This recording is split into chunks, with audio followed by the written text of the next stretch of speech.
Nos últimos encontros nossos aqui do Âncora, nós olhamos algo a respeito dos rolos que Jeremias ditou para um escriba, amigo dele, Baruque, e que foi queimado pelo rei.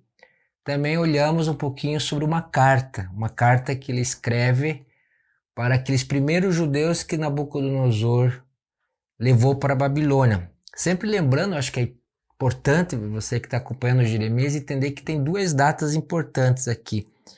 A primeira é que é 598 a.C., é que essa primeira leva de judeus mais nobres, os sacerdotes, os artesãos, lembra, né, como Daniel foi levado com os jovens muito nobres, muito sábios. Então essa primeira data é quando o Império da Babilônia vem e leva aquilo que eles acham de melhor e deixa os pobres na terra de Jerusalém, que é Jeremias e mais algumas pessoas que não interessavam a política do Império Babilônico. E deixa um tal de rei Zedequias, que é tio do rei que ele capturou, como marionete lá em Jerusalém para ser uma espécie de vassalo do Império Babilônico. Mas esse rei Zedequias cria uma revolta, uma conspiração contra o governo central lá do Nabucodonosor. Então esse império manda de novo as tropas e que sitiam Jerusalém por mais de um ano e meio, que é em 587, 11 anos depois. Então é um espaço histórico entre a primeira leva e esse sítio, a queimar os muros, destruir a cidade e levar o restante para Babilônia.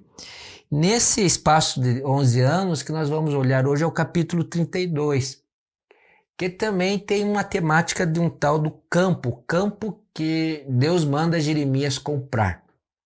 Mas perceba bem que esse campo tem um simbolismo.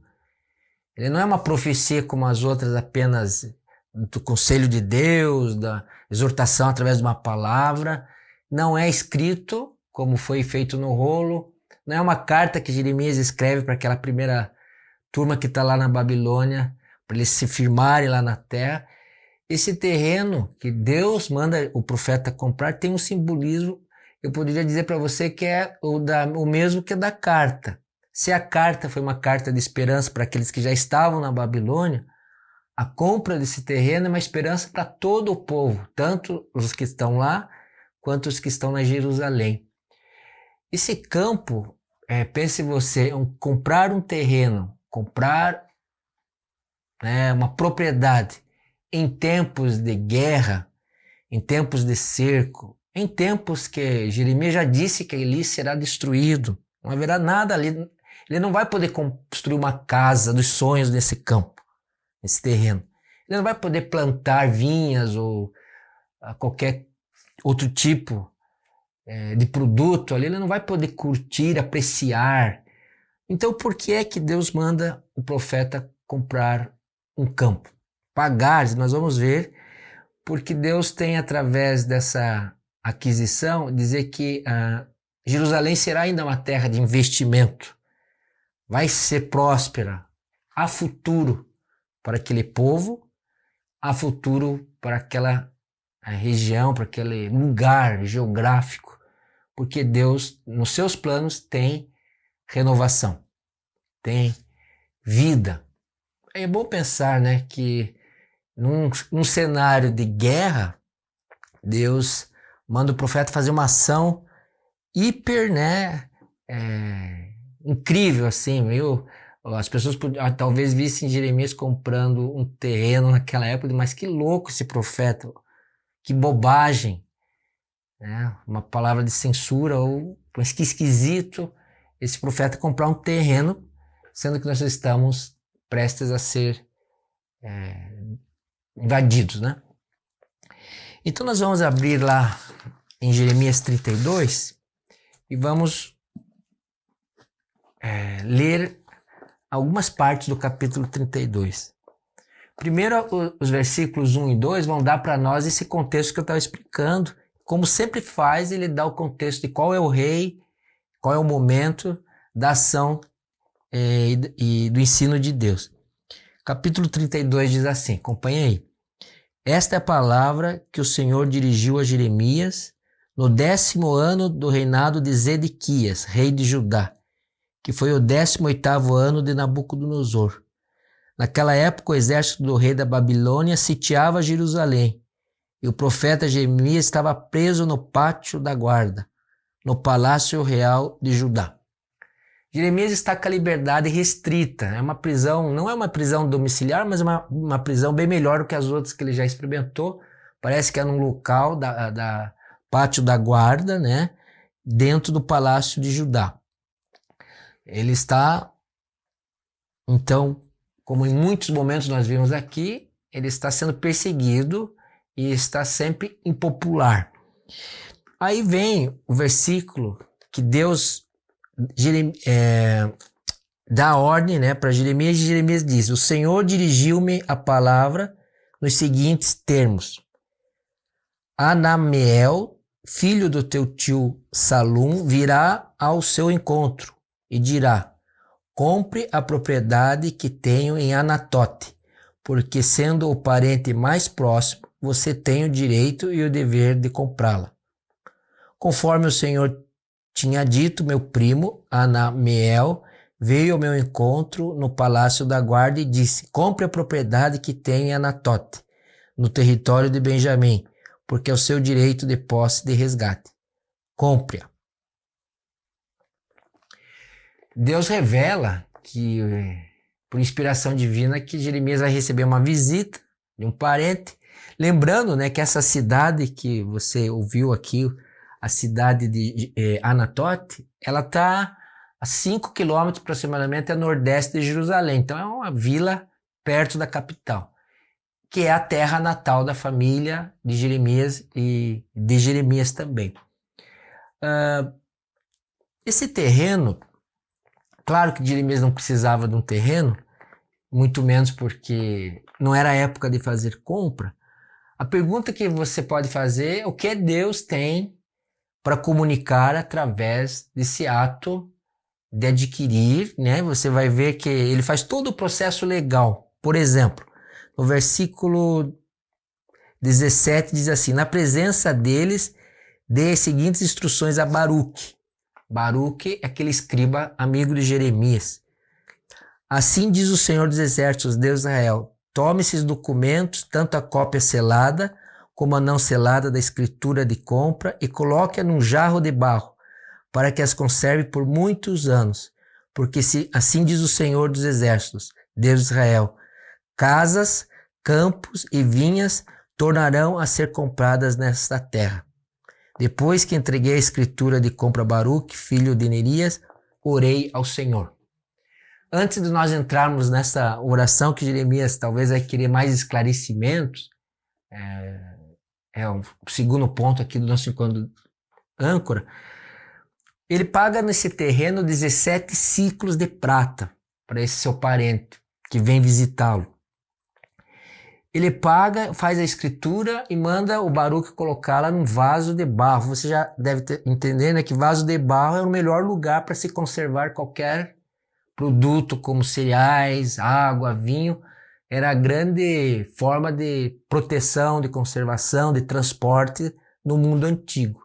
Então, a escritura foi selada, foi comprada, foi pago os 17 ciclos de prata e foi guardada.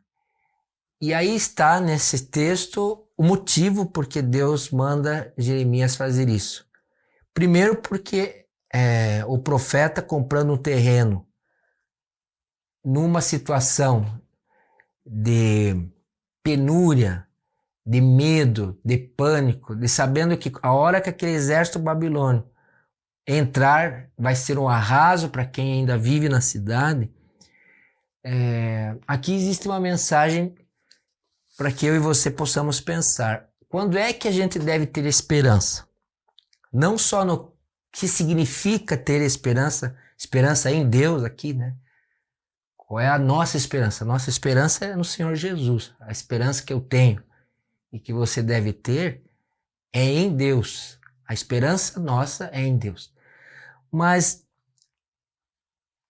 Aonde está baseada a esperança de Jeremias? Porque ele se expõe ao ridículo ao comprar um terreno em tempos de destruição em massa que vai ocorrer quando a cidade já está sitiada. Qual é o momento da esperança? Aonde que você exerce esperança, né? Porque parece que para Deus a esperança de quem segue a Deus, de quem busca o Senhor Deus na vida, ela é sempre alicerçada na promessa de Deus. Nós esperamos naquilo que ouvimos de Deus. Nós aguardamos naquilo que sabemos que Deus tem nos revelado. Nós esperamos baseados na palavra escrita, escritura, na Bíblia. Esperamos naquilo que Deus dentro da Bíblia nos revela e nos diz, olha, essa palavra é para você, Elcio, naquilo que você tem me buscado, naquilo que você tem desejado, naquilo que você tem vivido comigo. Essa é uma palavra orientadora para você. É uma atitude conectada à palavra de Deus, né? Eu só posso ter esperança se eu confiar que Deus está dentro da minha cadeia no pátio da guarda, no caso de Jeremias, né? Ele está com a liberdade cerceada. Eu só posso ter futuro, eu só posso perceber que há futuro para a minha vida se os meus desejos estão colocados em oração diante de Deus e eu ouço o que Deus tem a dizer a respeito das minhas orações. Então só pode ter esperança quem tem a palavra de Deus perto da mente e do coração. Para quem tem uma escuta profunda das Escrituras. Para quem confia naquilo que Deus tem falado. Se eu e você formos com pensamento positivo só, ou com otimismo, ou a ideia, para o cristão vai dar tudo certo, no final vai dar tudo certo. Essa relação, às vezes, de um caráter que depende só do nosso estado de ânimo, estado anímico, como se diz aí, leva fatalmente ao desespero. Se você confiar só nas circunstâncias, se você confiar só na sua força de ânimo, de coragem, né, de ousadia, o seu temperamento às vezes muito otimista, ou nas suas expressões, no sentido que você talvez seja uma pessoa extrovertida, então consegue se comunicar, consegue se colocar, né, consegue ter força para muitas coisas, essa não é a esperança que Jeremias tem ao comprar o terreno. Ele só compra o terreno porque ele ouviu de Deus para pagar os 17 ciclos de prata. E também houve que ali naquela terra onde ele comprou um campo, haverá flores, haverá fruto, haverá plantação, haverá casas, haverá gente, haverá vida. É uma promessa de Deus de vida.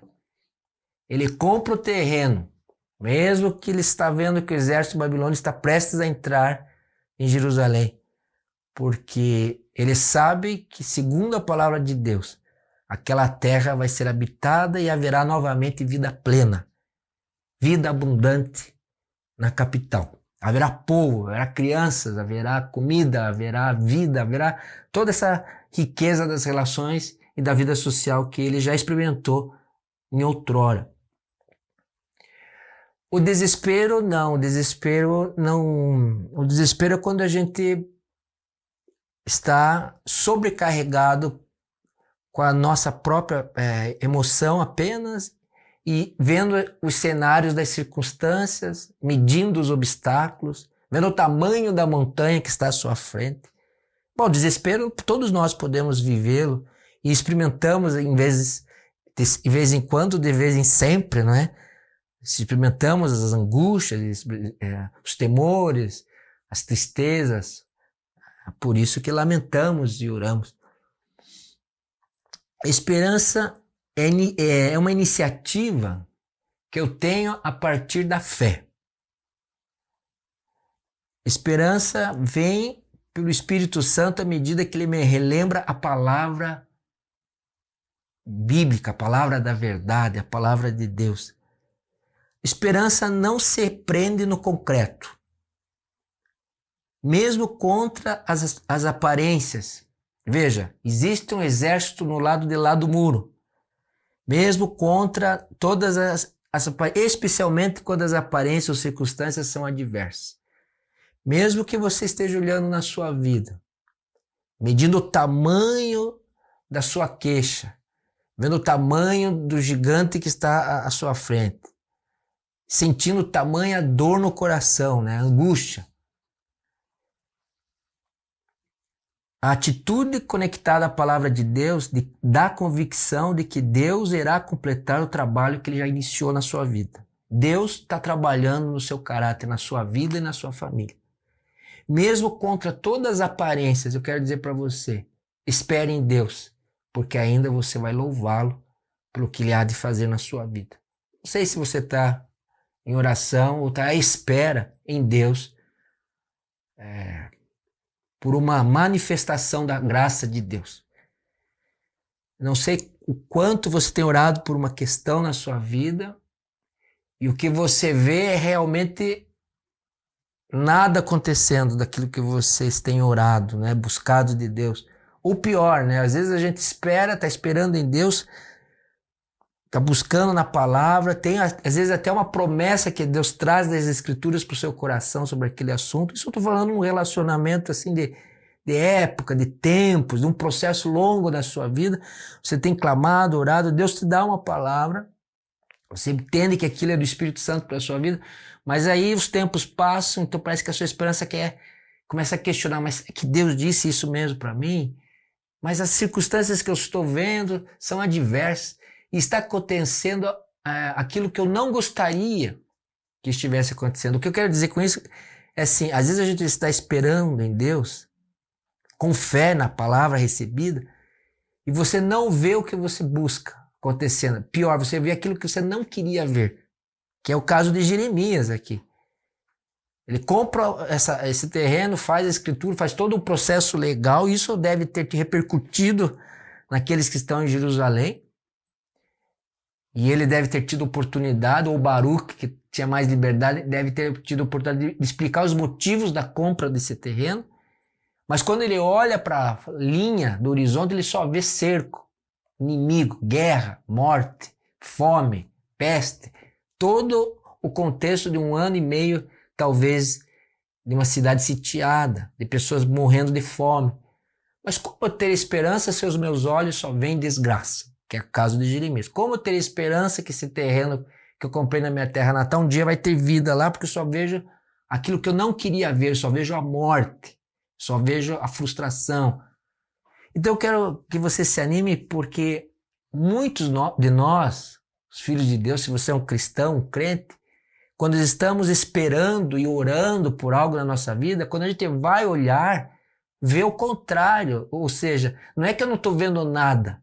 Não, se eu tivesse vendo nada já seria bom, porque seria nada, seria um neutro. Quando eu olho para essa situação da minha, eu vejo aquilo que eu não gostaria que estivesse acontecendo. Eu vejo com os olhos concretos que a coisa está piorando, que ela está envergando. Então é hora de entender que esperança que você vê não é esperança, Romanos diz. Eu espero aquilo que eu não vejo, na fé em Jesus Cristo. Eu espero mesmo que o exército inimigo esteja acampado ao redor. Tempos duros de Jeremias, os piores da vida dele. Confiar na promessa de Deus é um ato de fé. E esperar que as promessas de Deus aconteçam no seu tempo e da sua maneira é um ato de fé. Mas sem fé é impossível agradar a Deus. E eu queria dizer para você, sem fé só sobra o desespero. Deus está totalmente envolvido nessa realidade de Jeremias, porque é ele que diz: haverá esperança para o meu povo e para essa terra. Por isso o profeta compra o terreno. Feita a compra, ele está com a escritura certa, está lá no pote de barro, porque vai ter que ser conservada para o tempo de Deus. Eu queria falar um pouquinho desse pote de barro que ele pede para Baruque colocar lá a escritura, a posse, né?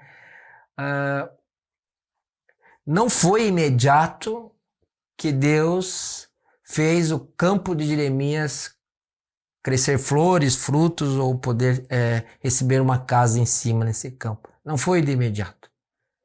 70 anos, né? Nós sabemos que foram 70 anos que esse povo vai demorar para voltar a poder tentar reconstruir a vida ali em Jerusalém.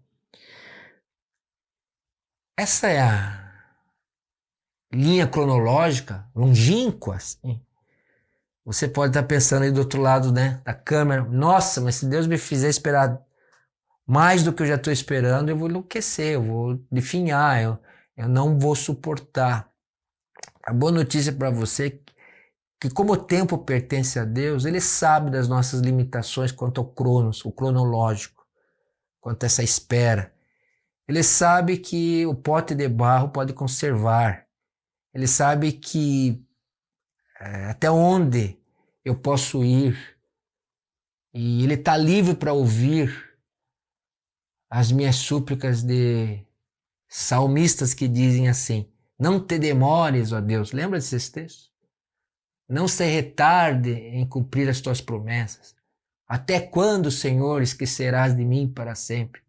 Senhor, abrevia o meu sofrimento. Senhor, apressa-te em socorrer-me. Ó Deus, esses ó Deus mostram que as promessas de Deus, os nossos pedidos precisam ser, no nosso coração precisa ter uma permissão, uma soltura de que coloque a tua escritura, o teu desejo, a tua petição, a tua súplica nas mãos do Senhor. Ele está bem conservado ali, como se fosse um pote de barro. Ali está bem guardado, como se fosse um lugar seguro, confortável, que nem o calor, nem o frio, nem a umidade vão deteriorar esse documento de posse, de escritura. Acalme-se no seu coração nessa espera. Quiete-se, né? Deus é fiel, sabe muito bem do nosso calendário mental e emocional. Sabe muito bem como lidar com isso na nossa vida. E Ele Deus não vai atrasar e não vai falhar. Creia nisso, creia nisso. Mas eu quero ainda prosseguir no 32 e quero terminar esse assunto da compra desse terreno. Inimaginável alguém comprar um terreno nesse momento da história do povo. É que o profeta ao ouvir, ao fazer, a obedecer os mandamentos, a ordem de Deus, ele não foge de questionar e orar. E tem aqui nesse capítulo uma das orações de Jeremias. Está no verso 17.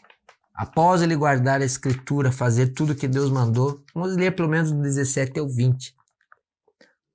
Ah, soberano Senhor, tu fizeste os céus e a terra pelo teu grande poder e por teu braço estendido. Nada é difícil demais para ti. Mostras bondade até 1000 gerações, mas lanças os pecados dos pais entre seus filhos. O grande e poderoso Deus, cujo nome é o Senhor dos Exércitos. Grandes são os teus propósitos e poderosos os seus feitos. Os teus olhos estão atentos aos atos dos homens. Tu retribuis a cada um de acordo com a sua conduta, de acordo com os efeitos das suas obras. Realizaste sinais e maravilhas no Egito e continuas a fazê-los até hoje, tanto em Israel como entre toda a humanidade. E alcançaste o renome que hoje tens. Essa parte da oração, ela continua, né? Vai do 21, aí você pode continuar, 22, 23, ele está lembrando, e aí vai chegar no versículo que eu vou ler agora. 25. Ainda assim, ó soberano Senhor, tu me mandaste comprar a propriedade e convocar testemunhas do negócio, embora a cidade esteja entregue nas mãos dos babilônios. A palavra do Senhor veio a mim dizendo: Eu sou o Senhor, o Deus de toda a humanidade. Há alguma coisa difícil demais para mim? Essa é uma pergunta muito importante que Jeremias ouviu de Deus e está recolocando no diálogo dessa oração entre duas pessoas que já convivem muito tempo juntas. O Deus Todo-Poderoso e o seu servo Jeremias, o profeta. No começo da oração, como em outras, existem títulos, existem invocativos. Como é que ele chama a Deus na intimidade na sua oração? Às vezes, geralmente, ora Senhor Deus, ó Pai, né, Jesus Cristo. Jeremias varia. Nessa ele está chamando soberano Senhor, que fizeste os céus e a terra pelo teu grande poder e por braço estendido. Nada é difícil demais para ti. O início da oração de Jeremias é muito importante para esse momento histórico do povo dele e para aquilo que ele está fazendo como profeta. Ele já é um profeta experimentado, aqui ele já está indo, né, aí para o final da sua carreira profética, né? Nada é difícil demais para Deus. Você crê nisso? O que seria difícil para Deus? Fazer Jeremias e o povo dele usufruir da terra de Jerusalém daqui a umas décadas? Não, não é difícil para Deus. Seria difícil para Deus vencer babilônicos? Não, ele vai lembrar o que Deus fez no Egito nessa oração e falar: quem venceu o império do Egito lá do tempo de Moisés vence Nabucodonosor hoje. Nada é difícil para Deus. Será que seria difícil para Deus dar popularidade para Jeremias? Ué, se Deus quisesse, aliás, se o povo se arrependesse, mas não era isso que estava acontecendo. Nada é difícil para Deus dentro daquilo que ele tem liberdade de propósito de ser soberano, como essa oração está dizendo. Lembre-se das suas orações. Esperança não é dizer: Senhor, eu desejo isso na minha vida, eu espero. A esperança é muito mais alicerçada numa atitude de vida de fé.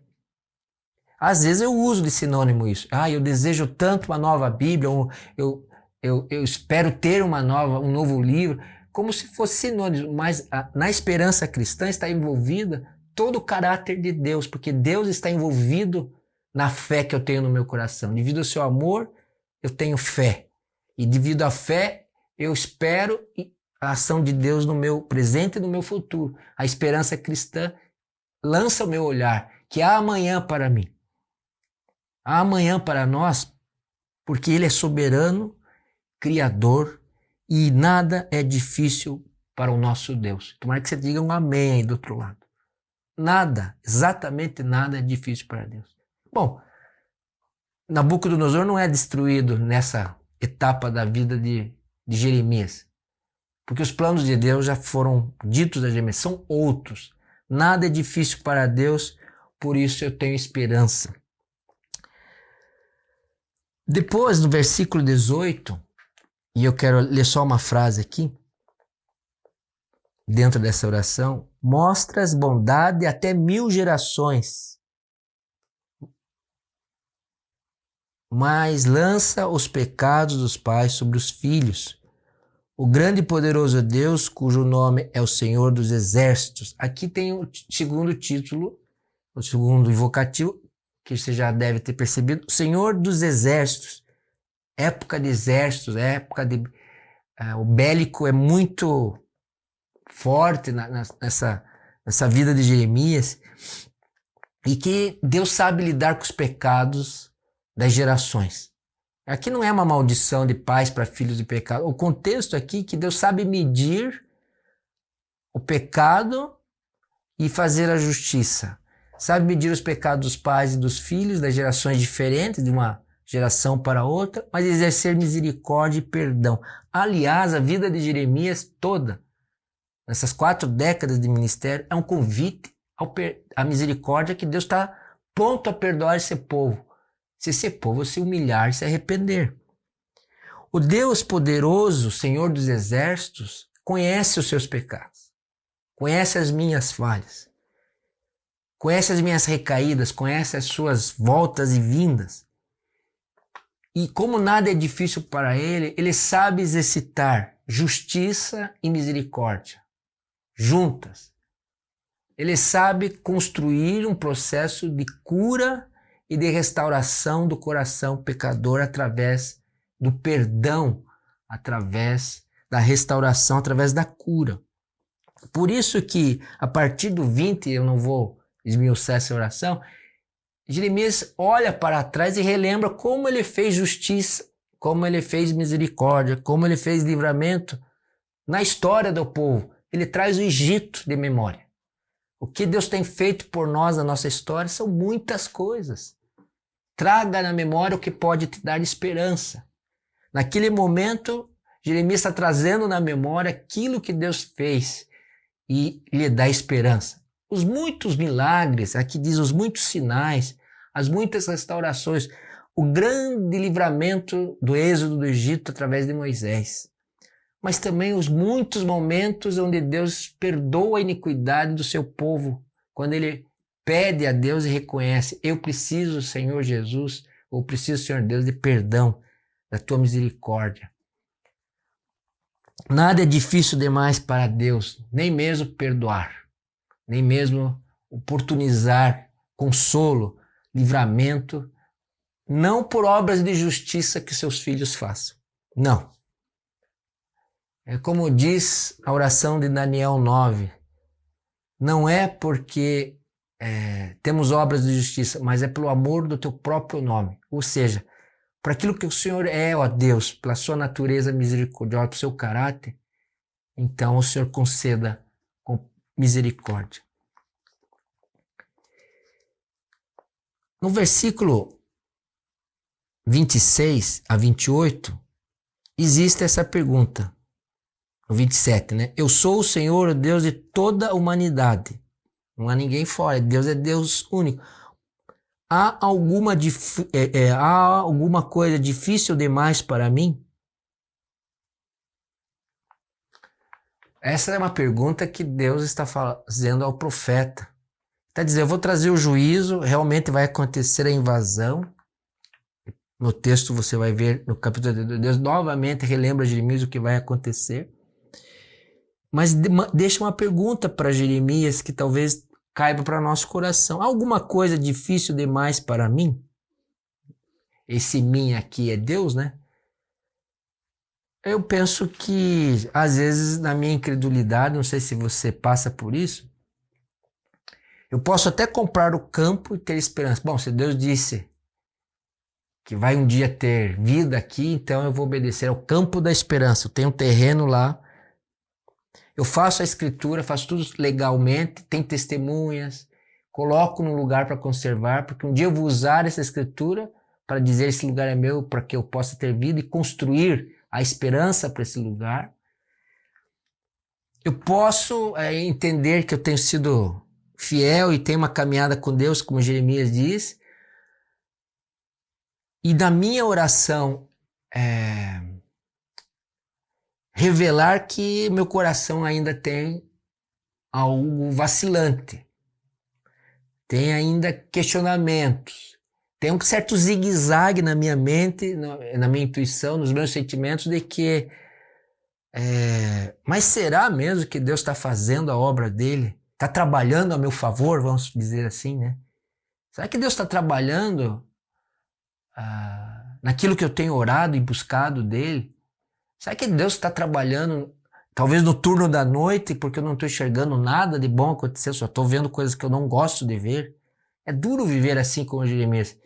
Enxergar as coisas que você não gostaria de estar vendo, que não existissem, como a destruição do seu amado povo. E olhar o seu ministério como infrutífero, porque não há arrependimento. Entra e sai reis, entra e sai líderes e o povo continua duro, teimoso, incrédulo. A resposta que nós damos a essa pergunta, verso 27, há alguma coisa difícil demais para Deus? Não, não há nada difícil para Deus. E Se eu olho o que eu estou falando com Deus no tempo presente das minhas petições, a gente às vezes tem umas petições tão intensas que a gente chama clamor, né? Já estou clamando a Deus por misericórdia nisso. Se você aí e eu aqui não estamos vendo nada acontecer, lembre-se que não tem dificuldade nenhuma de Deus agir. Não há nenhuma barreira, não há nem empecilho. A nossa postura de coração é confiar e dizer: Senhor, está difícil esperar, mas a minha esperança é o Deus da Bíblia, de toda misericórdia e de toda consolação. Então eu penso que você e eu precisamos aguardar e entender que Deus está trabalhando em nosso favor, inclusive nos momentos de espera. Nos momentos de espera, nós avaliamos e purificamos que tipo de fé nós temos no coração, de que tipo de afetos nós nos nutrimos por Deus Pai, Filho e Espírito Santo, que é o nosso amor a Ele.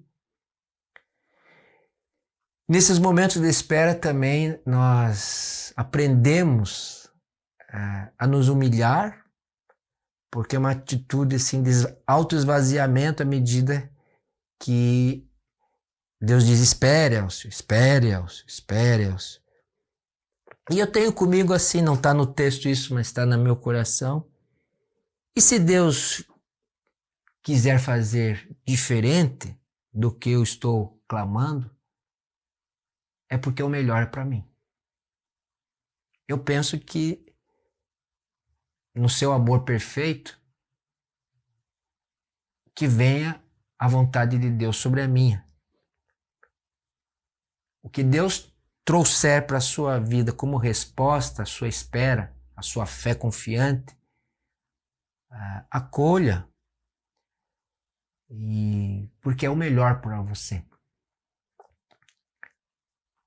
E finalmente, talvez mais um aspecto dessa oração de Jeremias, né? Então, do versículo 30 em diante, você vai reparar que é a fala do que aquele povo está fazendo, que é dar as costas a Deus. Então, do 30, tem todo esse relato, voltar as costas para Deus, e Deus está reprisando para Jeremias o que tem sido Baal na vida deles, Astarote, os deuses, como eles estão contaminados, como eles são idólatras. Mas o 36 diz assim: portanto, assim diz o Senhor a esta cidade, sobre a qual vocês estão dizendo que será entregue nas mãos dos babilônios, por meio da guerra, fome e da peste. Certamente eu os reunirei de todas as terras, para onde os dispersei na minha ardente ira e no meu grande furor. Eu os trarei de volta a este lugar e permitirei que vivam em segurança. Em meio ao caos e por iniciativa de Jeremias, de novamente falar para Deus: puxa, eu estou comprando esse terreno, mas é isso mesmo? Haverá futuro para mim? Haverá futuro para a nação? Haverá futuro para o povo de Deus? Então ele ouve novamente que, apesar que o momento, essa frase é muito comum nessas profecias de Jeremias, né? Fome, guerra, peste, né? Que é o contexto. Mas Deus reafirma que isso tem limite e que na sua benevolência Ele vai trazer de volta esse povo. É o renovo. E que vivam em segurança. Se há uma coisa que nós queremos viver, que a gente traduz por paz, por felicidade, aqui está traduzido por segurança. Darei a eles um só pensamento e uma só conduta para que me temam. Versículo 39. Versículo 40. Farei com eles uma aliança permanente. 41. Terei alegria em fazer-lhes o bem e os plantarei firmemente nesta terra. Olha quantas coisas Deus está dando ao profeta para consolo e para reafirmar que o propósito de Deus é bom. Os planos de Deus são bons. Agora é tempo de correção. E finalmente no 42. Assim diz o Senhor: assim como eu trouxe toda essa grande desgraça sobre este povo, também lhes darei a prosperidade que lhes prometo. De novo serão comprados propriedades nessa terra. Então aí está a explicação do porquê que o profeta é um símbolo, é um paradigma. Se Jeremias, que é o profeta, que está dizendo todas essas profecias que nós não estamos aceitando, comprou um terreno e ele se certificou com Deus que realmente Deus diz para ele, vai haver vida, vai haver renovo, há esperança para essa nação. Então, ao ouvir no capítulo 32 novamente, acho que Jeremias está bem certo que há um futuro glorioso, há um futuro próspero, há um futuro de paz, porque Deus assim o prometeu e certamente vai cumprir. Isso talvez para o nosso coração, uma palavra de esperança, não só na compra do terreno, mas na própria bondade de Deus, explicar os detalhes ao profeta novamente, para que ele não fique na mente e no coração de Jeremias nenhuma dúvida que Deus tem planos bons de futuro para o seu povo. Então Deus também tem planos para a sua vida, tem planos para a minha vida. Talvez Ele não está mandando comprar nenhum terreno no momento para que a gente tenha um símbolo, que fique uma coisa bem clara, inesquecível, né? Mas nós temos a palavra, nós temos a presença do Espírito Santo, que garante a eu e você que os planos de Deus para a nossa vida são planos de perfeita segurança segundo a vontade dele. Creia nisso. Confie nisso. Não tenha dúvidas da bondade de Deus. Em meio às provas, às crises que você possa estar enfrentando, não deixe de duvidar que os planos de Deus são perfeitos e bons para as nossas vidas. Amém? Vamos orar? Senhor, abençoe essa tua palavra que está aqui lida, que quem ouvir, Senhor, e recebê-la, possa, através do teu Espírito, Senhor, essa palavra frutificar, trazer convencimento de que há esperança para os filhos de Deus e que a nossa fé na tua misericórdia, na tua graça, no teu perdão, são garantias, Senhor, de presença e de enfrentamento das nossas provas, Senhor. Que realmente o Senhor renove a nossa fé e o Senhor ancore, de força para termos esperança no Senhor. O teu povo é um povo que espera, Senhor, de um Deus que ama, espera de um Deus que é misericordioso, que tem prazer no perdão, que se doou por nós na cruz, através de Jesus, ó Pai. Nós sabemos disso. Então nos renove, Senhor, nesses dias. A cada um distribua aquilo que precisa no seu coração, Senhor. É nossa oração em nome de Jesus. Amém. Então ficamos por aqui. Estamos quase chegando no final de Jeremias. Mais 1 ou 2 encontros. Nós terminamos, tá bom?